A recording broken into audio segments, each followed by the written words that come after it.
Good morning, y'all. Well, it is 7:15 on a Sunday morning. I'm leaving Quarry Gap Shelters. I actually tented because it was packed, and boy, there was some noisy weekenders in that campsite. They were talking till late into the night, and they were back up at 5:30 this morning yakking again, so that happens sometimes. But nice place, slept pretty well. It was still pretty warm. It never really cooled off, and it's gonna be 90 degrees again today. So yeah, 2 days in a row, and I'm gonna be ready for that shower tonight at the hostel, because that's where I'm headed, to the Haunted Iron Mansion Hostel, I think is the name of it. But if you haven't noticed, I am definitely in Rocksylvania, the term for Pennsylvania. It is just nothing but rocks, and it's really bad on the other side of Duncannon. But boy, Maryland kind of leads you off a little bit with it, and then the beginning of Pennsylvania, whew, just nothing but boulders and baseball size, bowling ball size rocks. It's just hard to make time on that and get your foot just right. You're constantly picking your knees way up so you won't catch it on a rock and trip or whatever. What else? That's about it. Today is one of the shorter days. It's only 17.2, the actual average I need to be making to New York. But I'm doing pretty well the last 3 days. So I was above 17.2, which is good. And it is Sunday. And I am grateful for having made it to the halfway point and no major injuries. A few slips, a few falls here and there, but nothing major, and nothing to take me off the trail like some of these other folks have had to. And grateful I haven't been injured or bitten by a snake or bears or bobcats or anything else, so that's good. And yeah, grateful for my wife taking care of all the necessary details of purchasing a house, and I'm arranging that flight to go back down there and see her, as well as be a part of that closing. And yeah, just kind of overall grateful I've made it this far. No more cold weather and snow, and the fact that, you know, it's not so much thinking about how far I've been now. It's actually kind of the reverse. It's like, well, how much further to Katahdin? You know, how close am I? It's kind of funny how that mindset changes. So I'm grateful for all that, and my kids and family and friends, and some of the hostels I stumbled in, stayed at, and my good friends Steve and Susie back in Germantown, Maryland, who put me up. Very, very nice and very generous of them. So yeah, I'm grateful for a lot of things. And thank y'all for watching and tolerating me for one half of this journey. So appreciate all the comments. Very grateful for that. And anybody else who you pass the word along to what I'm doing. Hope it stays interesting in the second half. And That's about it for our Sunday edition. So let's get going.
Although the exact distance of the AT changes a minimal amount each year as the trail gets reworked, rerouted, reconstructed because of washouts, erosion, property changes, the halfway point is always pretty close to the Pine Grove Furnace General Store.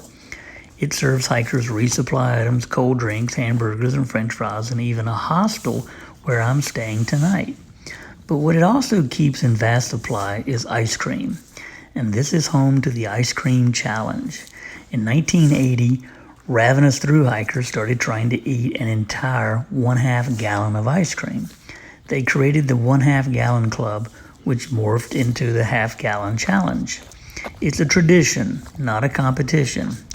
That box is technically only 1.5 quarts, which is a half a quart or 1 pint shy of a half gallon. So after you finish it, you go back and you buy 1 more pint to hit the half gallon mark. About 50 to 60% attempt the challenge and consume the several thousands of calories. I love ice cream, but I did not try that this year. And the store exclusively stocks Hershey's ice cream with 20 to 30 different flavors at times. And what do you get for your accomplishment? A little wooden spoon. Those kinds that are attached to little cups of ice cream that you could get as a kid. And it has a member of Half Gallon Club stamped on it. And the success rate? It's about 70%. Woohoo! That's a great feeling. Just as great as the 1,000 mile marker several days ago now. But yeah, 1,000 miles is one thing, but halfway is even better. So now it's a different mindset. It's how many miles till I get to Katahdin. Woohoo! Yes!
Hey y'all, so the day has come to an end, day 86, and I made it here to the Iron Masters Mansion Hostel.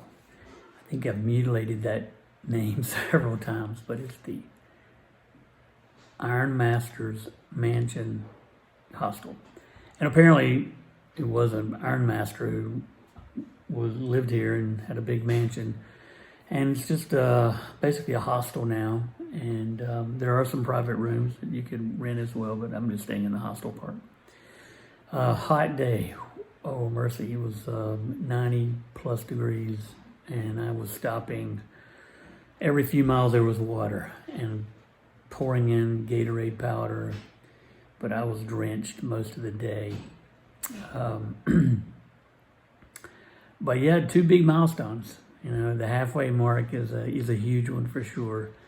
And then only 3 miles past that was the 1100 mark, which is not nearly as big as the halfway, but you know, the trail changes every year. They have to repair them, route them somewhere else, bridges collapse, whatever. So the trail changes a few miles almost every year.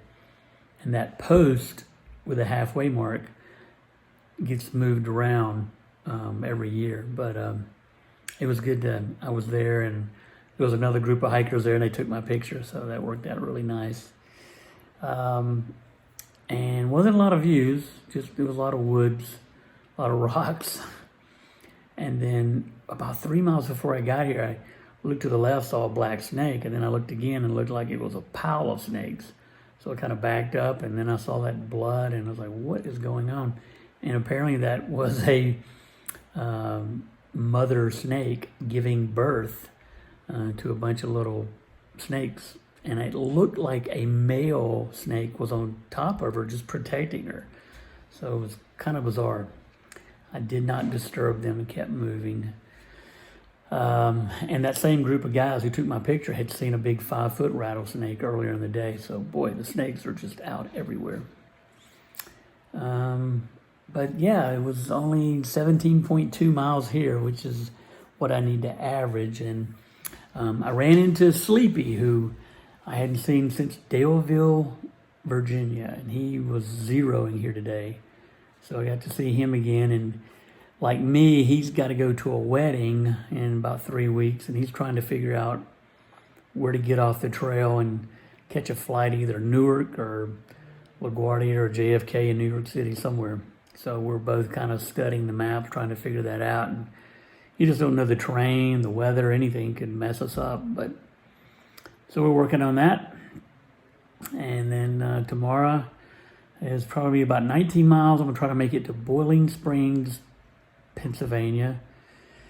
And then the day after that's a big push all the way to Duncannon, Pennsylvania, where I'm going to have to get there because I have new tennis shoes, or I should say new trail shoes coming. The ones I've been wearing have now about 650, maybe 700 miles, and they're both ripping on the inside, so just in time. And that should get me to probably Vermont, and then maybe the last pair will get me all the way to Katahdin. And that's about it for today. Just a hot day, trying to stay hydrated. Ran into Sleepy again. And yeah, we'll see what tomorrow holds. Night, y'all.